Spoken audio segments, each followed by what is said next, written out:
Hey, everybody, welcome into this 2016 Championship Memories Edition, episode one of a two-part series. We look back at games 1 and 2 of the 2016 Stanley Cup final and a pretty strong cast of characters to start us off here today. We got three Penguins on board: Bryan Rust, Matt Murray, Conor Sheary, all members of the 2016 Stanley Cup Championship team. I'm Josh Getzoff, and again, I think we speak on behalf of everyone within the Penguins organization that we hope everyone's doing well, staying healthy, and maybe this can provide you with a little bit of a distraction with everything going on in the world right now as we look back on some good memories of Penguins hockey. Guys, I trust all of you are doing well and healthy and trying to stay in the best hockey shape of all as you get hopefully closer to a return to action in the not too distant future. But I have to ask first, because I think a lot of people are most concerned, how are the dogs doing? How are they holding up with the extra time at home with their dads? My guys are loving it. I'll tell you that. They're not gonna be used to it when we start going back to the rink. I think they might get a little sad, but this is the most time I've spent with them probably ever, so they're loving it. Yeah, I think my boys are pretty fired up too. One of mine actually just got neutered, so he's had a bit of a tough week, but it's good. They're fired up to have us home. I think they're gonna get pretty sad when I start going to the rink and going on the road again and stuff. Yeah, I'd have to agree. My little guys are just laying around a lot, but I don't know. They're going to put on some quarantine weight, whatever that is for small dogs. But every time we eat, they're sitting by our side waiting for the food. But I guess they're getting a little bit more walking time too, so that helps. That's awesome. And like you said, hopefully they're starting to get used to you guys going away in the not too distant future and get back to the rink and we can get back to some hockey action. But in the meantime, let's jump into 2016, because you three obviously played a big role in the Penguins getting back on top of the hockey mountain after a 7-year hiatus, last having won in 2009, which we looked back on last week. I want to jump back earlier in that season, though, for you three in particular, because I kind of feel like you know where I'm going here, that you all had a unique route to that Penguins team. Rusty, I know you were with the team in spurts before the 2015-16 season, but obviously Matt and Connor, you guys kind of came on board that year, made your NHL debuts, made your first impacts. When you look back on that season, how crazy is it to think that you began it, in development camp, in prospect camp, in a training camp with the AHL, starting in Wilkes-Barre Scranton, and you finish it on the ice at SAP Center, lifting the Stanley Cup over your heads? Matt, I guess we can kind of start with you as we look back on that. Yeah, it was crazy. Excuse me. It was a crazy year. I remember I got called up. I think I was up and down a little bit, and like December, maybe I think I played my first game in December. And even before that, I think my very first call up, it was me and Shears, and we had to take a car service on the way to Boston, I think it was, right? Shears, was that your first game? Yeah, me, you, and Portsea. That's right, yeah. And it was cool. It was cool for Shears. That was his first game in his hometown too, and I still remember that. I didn't play that night. I was on the bench, but that was my first taste of NHL. So, yeah, those are kind of the moments you remember. And then I, was up and down a couple times after that. And then towards the end of the season, I think it was when Flower had his concussion, and that's when I stayed up for a little bit longer and got to play some games and went from there. So I think it was cool for all three of us to kind of get to experience that together, because we kind of came up, right from development camp in Wilkes-Barre, like you said, Rusty and I lived together in Wilkes-Barre and Shears. And we had a group of guys, like 5 or 6 of us, that were super tight.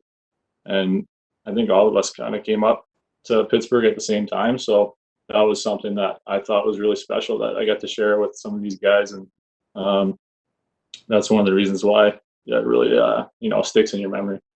Yeah, I think for all of us, we were all in it together, kind of the entire ride. We had our first year's pro together, and then we kind of took on the battle that was Wilkes-Barre, and then we all got our chance to play in the NHL. And I think being able to kind of lean on each other really helped that. And I think we didn't really know what to expect. We were just kind of going in there day by day and trying to make sure we didn't get sent back down. We were just out there grinding.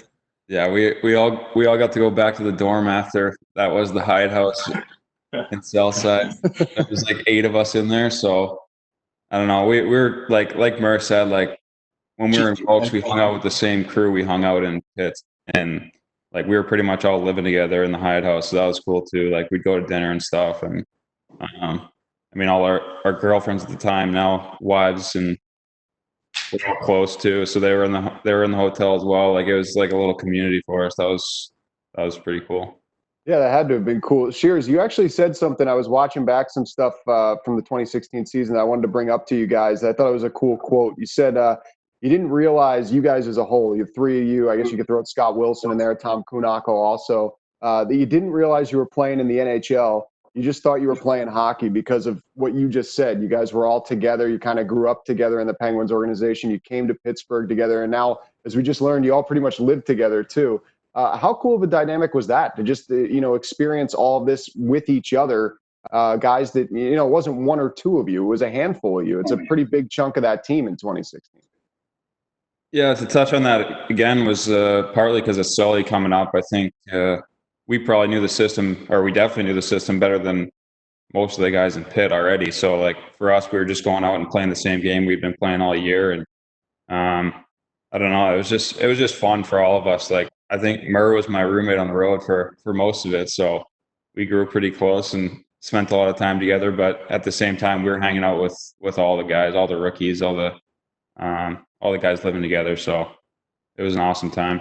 What did you guys know about Mike Sullivan, and what did you learn about him? What were your first impressions of him? Because if I'm not mistaken, that was his first coaching situation in the Penguins organization, was with Wilkes-Barre, with you guys in the beginning of that year. And then obviously he's up with Pittsburgh later in December. But what were your first impressions of him? I know from our perspective, sitting in the stands and listening to him, you can hear the voice all the time when he's barking at you guys during practice. But what did you see from him behind closed doors as a coach that kind of led you to believe that, if this situation were to happen, he might have some success? I think we can all probably agree that our first impression with Sully was probably pretty intense.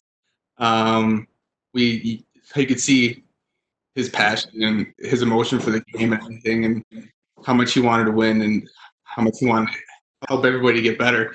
But I think it was I think that year was our first road game. We were in, I think, Providence, and somebody showed up late to the meeting, and maybe 30 seconds, like a minute late to the meeting, and he just went off. And I think all that kind of just instilled it in our head that this guy means business, and he's just so detail oriented, and if he says something, that's the way he wants it to be. He isn't just trying to say it just to say it. And I think kind of ever since then, we just tried to follow suit and stay in line. I mean, I would agree with Rusty that he was just, you could tell right from the start, he was that kind of no nonsense kind of coach, and he's not gonna sugarcoat anything. He's gonna tell you like it is, and that's just his style. And I think a lot of guys respond well to that. You know exactly what you're getting. You don't have to overthink anything. He tells you like it is. So it definitely simplifies everything. And, you definitely know where he stands in that regard. So that was, I would agree with Rusty. A very intense guy. A guy that you definitely didn't want to show up 30 seconds late for a meeting. After that first time, we learned that. And I would agree with pretty much what Rusty said. Yeah, the only thing I'll add is I think the exact quote was, "Where's your effing watch?" and then he continued on with the meeting. But yeah, he just, like these guys have both said, he just he's a passionate guy. He'll talk to you when you need to hear it. He's very upfront and honest with you with how you're playing, and I think that's something good as a player that you want. You just want to know where you stand and where you are throughout the lineup, and I think he did a really good job with that.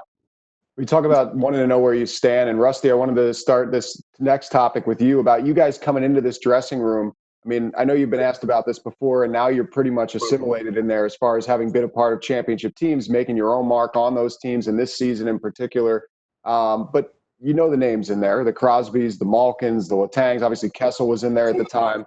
What was it like coming in there and seeing these guys and thinking, wow, I'm teammates with them, to then transitioning to the thought of, yeah, I am teammates with them. I do belong here. I am, a member of this team and a contributing member of this team. I think you get in there and you're a bit starstruck at first. You don't want to step on anyone's toes. You want to make a good first impression. And I think then once you kind of start to hang around, or you're even there for not even a day, those guys, especially, just makes you feel at home. Just makes you feel like you're part of the guys, one of the team. And I think that was huge, just to kind of be able to feel comfortable and feel like you were part of the team instead of just a guy who was trying to just a fill in or something like that. And then when you get out there with those guys at first, I think you can be trying to give them the puck all the time and everything, and try and be watching them do all this crazy stuff that they do. And then, but at the end of the day, you were there for a reason, and you were good enough to be there. And the combination of those guys is kind of making you feel comfortable. And then on the ice, Sully was giving us the confidence to kind of play our game. I think the combination just kind of helped us be successful. Interesting. Yeah, I want to jump ahead. Obviously, this is a encapsulation of games 1 and 2 of the 2016 final. But as we've kind of touched on, it was quite a road for you three and a couple of your teammates in particular to get there. I want to fast forward to the playoffs, though. You guys go 15-5 down the stretch. You must be feeling really good about your game. All three of you contributing to that. You come into the postseason, beat the Rangers in 5 games. I want to jump ahead to that Capitals series. When I mentioned that series, the 2016 series against the Capitals, what thoughts come to mind as far as, what you remember from that? How epic of a series, I guess it was, the finish with Bonino and overtime. I mean, that was a fun series to watch. I can't imagine how fun it must have been to play in. Yeah, that one was crazy for sure. That's that was our first taste of the rivalry, I guess, and playing in that type of playoff series against a team like that. And a lot of things jump out to me, but I think wasn't that the series when didn't we have like 3 back-to-back delayed game penalties, and we had like a 3-minute 5-on-3 kill or something? Yep, we just kept throwing it over the glass. Yeah, that was like the craziest sequence I've ever been a part of. I couldn't believe what was going on. It was just like, and it wasn't even guys making bad plays. It was just like unlucky, or guys just trying to swat the puck out of the zone, and it goes like over the glass at the far end. I'm pretty sure one of them. And yeah, so I remember that kill. After the third one, I just remember thinking, like, what is happening here? I think we were still able to pull it off, if I remember correctly. But that's the one memory that jumps out for me. Yeah, I think for me, outside of that Bonino goal and that to end the series, I think it might have been the same game. I'm not sure, but it was definitely one of the home games. I remember Phil scoring a goal and diving across the crease and doing kind of a belly dive across the ice, and he had this huge smile on his face after he scored. I think that's definitely one of the big memories for me, because we all know and love Phil, so he was huge in that run, and I think that was one of the bigger goals. Yeah, I think I just remember, like, not by any means that the Rangers series was easy, but it kind of felt that way, winning in 5 games. And I think we got into Washington and we lost the first game, and we were like, all right, this isn't going to be like just a walkthrough to every series and to every game. And I think they were the President's Trophy winners that year. So we knew going into it, they were the top team in the league, and they were going to bring their best. And I just remember that being a really hard series for us, and ended up winning in 6 games, but it easily could have gone 7, I think. Was that the game 1 where they had the wraparound goal that nobody thought went in with TJ Oshie? Was that the game? Yeah, that was game 1. Yeah. I had a front row view to that. I think I was in the crease. Oh, that's good. But you guys obviously did win that series, as you mentioned, in 6 games. Then you go to play Tampa. That took you 7 games. But in that series, that was just to refresh your guys' memory, Rusty kind of played an important role in that series. In Game 6, scoring a big goal, and then Game 7, the 2 in Game 7. Trying to jog a memory there a little bit. What do you guys remember about that? Because the big thing to me is, at least, that's the first time you guys faced elimination in the playoffs in that year. And you guys mentioned going through everything the first time. Well, that Game 6 was the first time that you could have potentially had your run ended. Yeah, so Game 6 was in Tampa, right? I remember. Yeah. For me, that was a crazy sequence, because I don't think I started Game 5, if I remember correctly. Right. And then going back into Tampa into a tough building, with our season on the line, first time that we face that. And, that's daunting when, they have 2 chances to beat you basically, and you got to, keep winning to stay alive. But I just remember going into that game, like, what do we have to lose? Like, our backs are against the wall. And I just remember how well the team played as a whole in that Game 6. And Game 7, especially number 17 there. But Game 6, I just remember the team, we just like shut it down, and that was one of our best games, I think, of the whole run. I think we won like 4-2 maybe. But Game 7, I remember, was a little bit closer, and obviously Rusty had a huge game for us and was the reason we won that one. Rusty, what's it like to be a legend because of those 2 goals in Game 7? I don't know about that. I think the first one I closed my eyes and just tried to throw it at the net, and the second one was just a player on the net, and I just tried to muck it in, and then I remember Gino mauling me behind the net, and that's pretty much it from that. But I also think a big part of that series was didn't Dales go down in that series? Didn't he break his ankle that series? And then I think that really elevated Schultze's role, and he kind of really stepped in, and I think he really helped us win that, kind of stepping into that role, because I think that was when Dales broke his ankle, I think, or sprained his ankle, high sprain, something like that. But that was definitely one of my memories from that one too. Yeah. I also missed that Game 5, so to Murr's point, coming in was tough, and I remember that the offsides call that went, they scored, and then we reviewed it, and it came back, and I remember them flying early in that game where that goal was disallowed was an early one. Yeah, and I just remember them flying, and then that like kind of shot their momentum. So that's kind of the one that sticks out to me in that game. When you guys won the East in Game 7 in Pittsburgh in that crazy game, and I'm sure you remember the atmosphere and everything in this city and how unique it was, because so many people have been waiting, almost a decade to see the Penguins get back to the final. They're spoiled here in Pittsburgh, just a decade compared to some other teams. But when you guys realized you were going to the final, was there a moment that it really sank in, or are you just so dialed in? Murr, I know you were kind of like it was impossible to break you during that entire playoff run as far as the serious face. But did you ever take a moment to realize what was going on at that point? Honestly, not really. No, I really was like so focused because I just didn't want to let any distractions kind of creep in. When you get to that point, especially all the older guys that are in the room and coaches and stuff, like they kept mentioning to us, like, you never know when this chance will come back again. So do your best to make the most of it and try to enjoy it. So, that's what I did, and that's where my head was at. I was just trying to make the most of the opportunity. And so yeah, at the time, I don't really think that it really sunk in, just because I was focused on doing what I needed to do. But I would say the one moment where I was like, wow, we're going to the finals was the media day. Like we did the NHL media day, and it's unlike any media you've ever had to deal with. And so that was a little bit intimidating and a little bit like, wow, this is a big deal. Yeah, I think for me it was media day. It was they had it all set up in the concourse or whatever, and there's people everywhere and jillion cameras in your face, and it was pretty crazy. But I think for me personally, going to the Stanley Cup final, I think being rookies and being our first time in the league, I think I felt less pressure because I didn't really know how hard it was to get there. I'm like, it's year one. We have a good team. Like, if you have a good team, I think you got a good chance to do it. But now that I think we've been in the league a few more years, it's really hard. And I think not knowing really how hard it was back then took a little bit of the pressure off me personally, at least. Yeah, I think I feel the same way as that. I also got a quick story about the media day. We split up into 2 groups, the team. So I was in the first group to do media. And the rookies obviously stay on the ice and clean up the pucks after practice. So I'm up in the concourse, and Rusty and Tom Kuhnackel are doing breakaways on each other while they're picking up the pucks.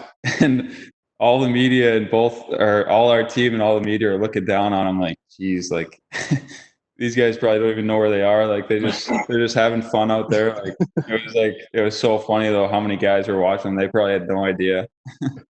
Yeah, pretty much us just trying to be kids again. That's kind of what I'm doing now. We bought a bunch of street hockey gear and we're outside playing street hockey. Who's the goalie? We rotate. Fair enough.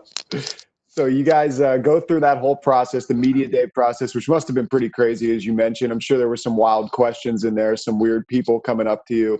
Hopefully I wasn't in that category either account. But then you move on to the Stanley Cup final. San Jose. Let's dive right into that. Game 1. I don't remember a time that you guys looked as fast in the playoffs as you did in the first half period against the Sharks in Game 1. What do you remember from that game as far as just coming out, establishing how you wanted to play right away, and obviously making a statement in the process? I mean, I think that's exactly it. We wanted to I think we were a little bit more focused on ourselves. Teams from the West, we obviously don't see as much, and there's not as big of a rivalry. So you do all your scouting, you do all your video, and you get ready for the game. And I think we were so focused on ourselves and kind of getting the crowd behind us in our start and using our speed advantage that I think we just kind of try to go out there and be relentless. Is there anything that surprised you about the Sharks in that first period? I mean, you're going up against a guy who you're now teammates with, and Patrick Marleau. We'll get to him in a second. Joe Thornton in the beard and Brent Burns in the beard and all that stuff. I mean, those guys were kind of folklore for what they had been doing in San Jose in that Stanley Cup run. Now you're going head-to-head with them. Were there any good chirps on the ice that are applicable to be shared on the WebEx meetings or anything like that? I don't remember any chirps, but like Rusty said, it's a team you don't see that often, and I don't know about these guys, but that was my first time playing the Sharks ever, so I had no idea what to expect. And you obviously know all their star power and all the players that they had over there, and they were definitely a bigger team, a little bit more physical than us, and they tried to use that against us, but I think we just used our speed to our advantage, and we're able to jump on them pretty early. Yeah, the one thing I remember about playing the Sharks, that was I just thought they were totally different in terms of the challenge they brought. That Tampa was like kind of more skilled puck possession type team, and they like to come through the neutral zone with speed and stuff like that. San Jose was a lot more like physical, and I just remember as a goalie, all San Jose would do is go like low to high point shot with like a ton of traffic, and like Pavelski is so good at tipping pucks and Hurdle and those guys.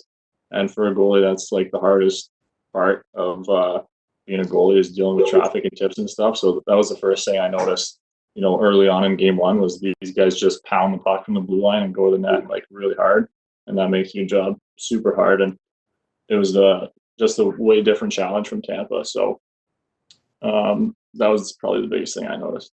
Yeah. For me, I actually totally forgot till I was kind of Googling it this morning and reliving it. But I got a bone to pick with Patty Marleau. He's the one who kind of hit me up high and knocked me out with concussion in Game 1. So I totally forgot it was him. So I got a bone to pick with him when we get back in the locker room. What's funny about that is I was doing an interview with him when you guys first got him when we were out in California, and I asked him if he had any prior relationships with anyone on the team, and he mentioned he trains with Sid sometimes. He did some stuff with Team Canada with Sid, and he's like, actually, I was the guy that knocked Rusty out of the final. And I was like, did you talk to him about that? I totally forgot about that. He's like, no, I'm just not going to bring that up. So now he will know. Now I remember, and I'm definitely bringing it up. Oh, that's good. But you guys did get the first 2 goals in that game. Not going to say it's a coincidence, but 2 of the 3 people that are talking right now scored those 2 goals, Bryan Rust and Conor Sheary. Rusty, first of all, for you, I don't know, was the stick on fire? That's 2 goals in Game 7. First goal of the Stanley Cup final. I know that one kind of pinballed to you on that goal, but you just seem to be really feeling it in those big moments. Yeah, I'm not sure. I don't think I had scored before that Game 6 in Tampa since the Rangers series. So I'm not sure if it was luck or if it was just my couple of games or whatever. But yeah, I think I kind of remember the play. On a rush, made a pass back to Schultz at the top, and he took a shot, and I just tried to go to the net. Puck landed right on my stick, and again, there was Gino to maul me after I scored. Seems to be a theme. Shears, you hadn't scored in a while either, and you get in the back of the net just a minute later. Yeah, same thing for me. I hadn't scored since the Rangers series, and it can be a long time in the playoffs when you're hearing it from the media and everyone else. But I was lucky. Sid made a really nice play on that. He beat out his guy on the forecheck and made one of his patented backhand passes across the zone. And Horny was obviously in front, taking the goalie's eyes away, so I just had to shoot it far side, and it went in. So that was a relief for me to get that first one in a while. And I'm sure it felt good in a way to just have the lead after the first period too, with how strong you guys started that game, to not let it get away from you, have the 2-0 lead. But then San Jose gets a pair back in the second period. One of them, Patrick Marleau, scoring the goal. Murr, I don't know if you remember that one, but it was like a surprising wraparound move from Marleau. He seemed to all of a sudden get all this lower body strength that he was able to spin from one post to the other. I'm trying to picture it. I don't know if I can remember the exact play, but yeah, I'll have to ask Patty about that one. But yeah, I just remember. I think they came back. They tied it 2-2, right? Yep.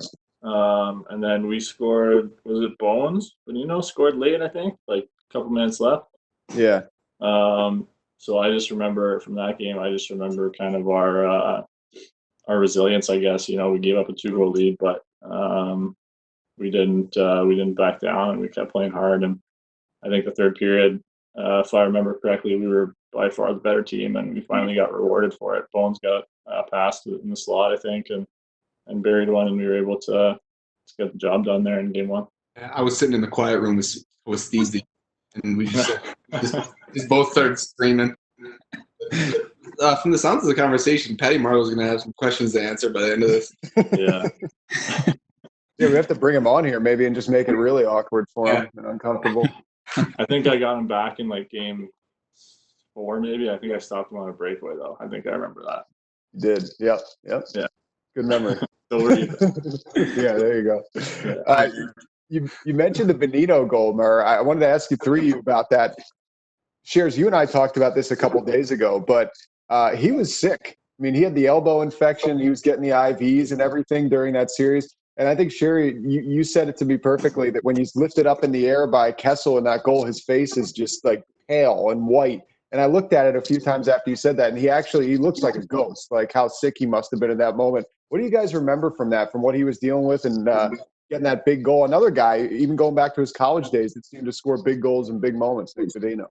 Yeah, Bones he's a good character guy in the locker room, so when he's quiet, something's wrong. And I remember that game, like him being like in and out of the bathroom all game. Like, I don't know whether he was throwing up or just washing his face with cold water or whatever. But when he scored that goal, you could just tell, like, you'd think a guy would be so excited that they'd be like jumping around, but he just like seemed like he didn't even have the energy to celebrate. He was just like, it was just a relief that the game was going to be done and he could go sleep or something. But that was a pretty cool moment, cool goal, and one that I'll always remember. So you guys get the 1-0 lead in the Stanley Cup final. You go into game 2. I'm just trying to jog the memory here for some of you if you're looking back on it. Gino becomes dad between games 1 and 2. Anything you remember about that when he came back to the rink after Nikita was born and getting that dad strength and all that stuff that comes with it in game 2? Yeah, I think we were all fired up for him. Obviously, anytime you become a dad, it's obviously a huge moment in your life, and I think you hit it perfectly. He had a little bit extra dad power, and I think you could see it. I mean, even throughout the entire playoffs, I think it started and then it kind of finished there at the end. That he was unstoppable. I think he was.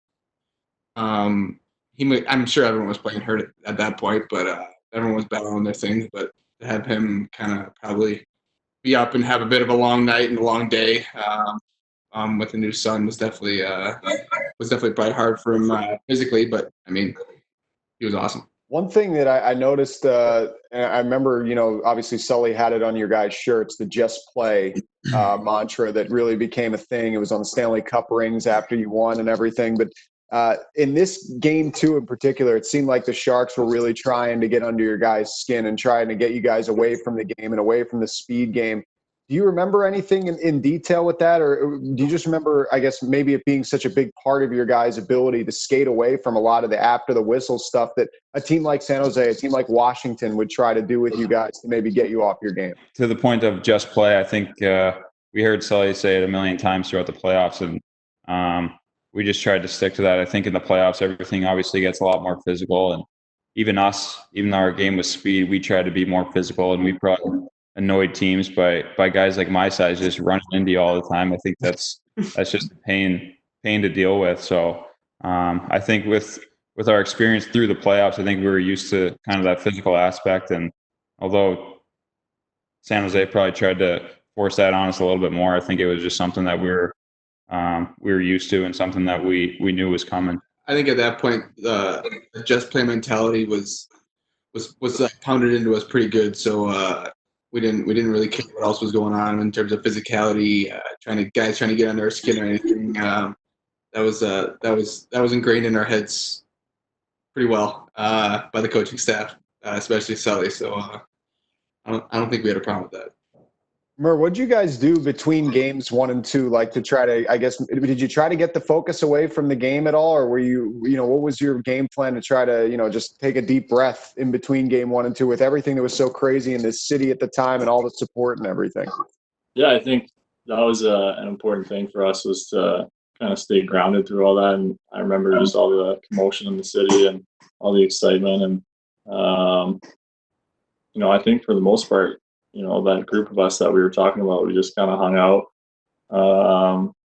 went out for dinner, did just normal. We were still kids at that point, right? We were like, I was like 21. So, we were just doing normal stuff, hanging out, playing video games. I wasn't playing. I was watching these guys play video games mostly, but yeah, we were just hanging out and just being normal kids away from the rink and trying to enjoy the ride, I guess. So we didn't really get caught up too much in what was going on, I think. And honestly, I think the fact that we had each other in that Hyatt house, I think that for me, it helps, keep me calm and, give you something to do to keep your mind off of what's happening at the rink. We probably went to the Cheesecake Factory for the 400th time that year. They had a big menu. And dinner. Yeah, I was going to ask what the go-to spot was. I mean, they do have like a 6,000-page menu, so you had a lot of things to choose from there. Yeah, you can get something new every time, even though I probably got the same thing like I do always. What's the go-to at Cheesecake Factory? There were these chicken tacos that I always liked that I thought were probably relatively healthy compared to the rest of the menu, so I always got those. Fair enough. So game 2, you guys are, as we mentioned, in a big situation to potentially hold serve on home ice, go up 2-0 in the series. No score after 1 period. Then it's the HBK line that gave you guys a 1-0 lead. What was it like to watch that line transform into like a cult status type of thing for the Penguins? With obviously Gino going down late in the season, Bones gets slid in between Hagelin and Kessel, and those two really seem to find their stride. I wouldn't even call them a third line. I mean, they were a pretty important line for you guys. Whoever wants to take it. I mean, I think those guys were unbelievable. They might have been the difference in the entire Cup run. Obviously, you had Sid one line, Gino the next line, and to kind of be able to come at you with a third, arguably third, first, second, whatever you want to call it, line.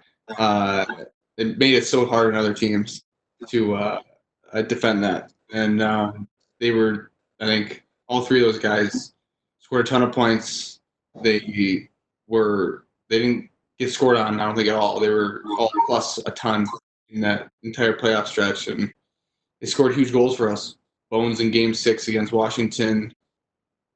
I remember that line scored a whole bunch of goals in that Tampa series.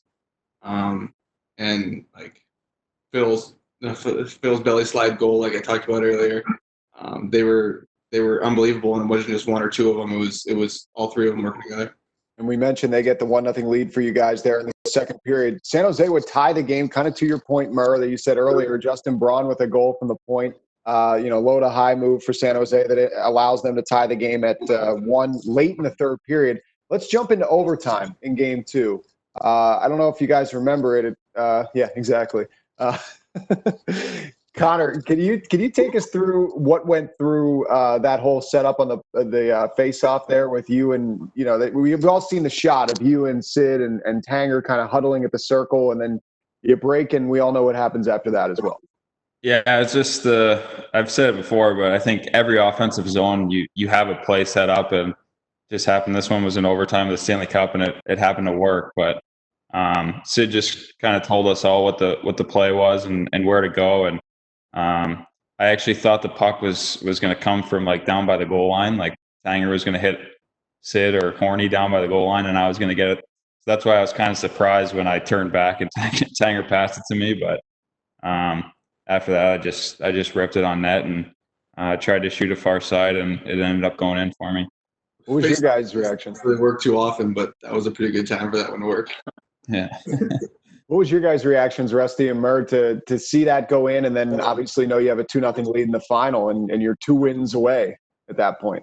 Well, my reaction was I was just happy for Connor too. I mean, like Connor said earlier, we were roommates, the whole way up. So that was just special to get to see him score such a big goal. And my reaction was to skate as fast as I could down the other end of the ice and try to get in the celebration. Yeah, I think you can see it on just all of our faces. But he's just about as fired up as you can be, short of winning the entire thing after that game. We had a lot of momentum. We were up 2-0. We were feeling good. I think the looks on our faces kind of just summed it up. Yeah, and it was a 2-0 lead for the Penguins at that point in the Stanley Cup final in 2016. Guys, it's been a lot of fun. I think we're going to do it again next week as we look back at Game 4 and Game 6, the last 2 wins. A little bit bigger smiles, a little bit bigger celebration after the latter of those 2 games when we touch base next week. Hope you guys stay healthy, stay well, and we will talk again soon. Thank you. Thanks, buddy. All right, that's Bryan Rust, Matt Murray, and Conor Sheary. I'm Josh Getzoff, and this has been part 1 of a 2-part series of this 2016 Stanley Cup Championship Rewind. We'll catch you next week. Stay tuned.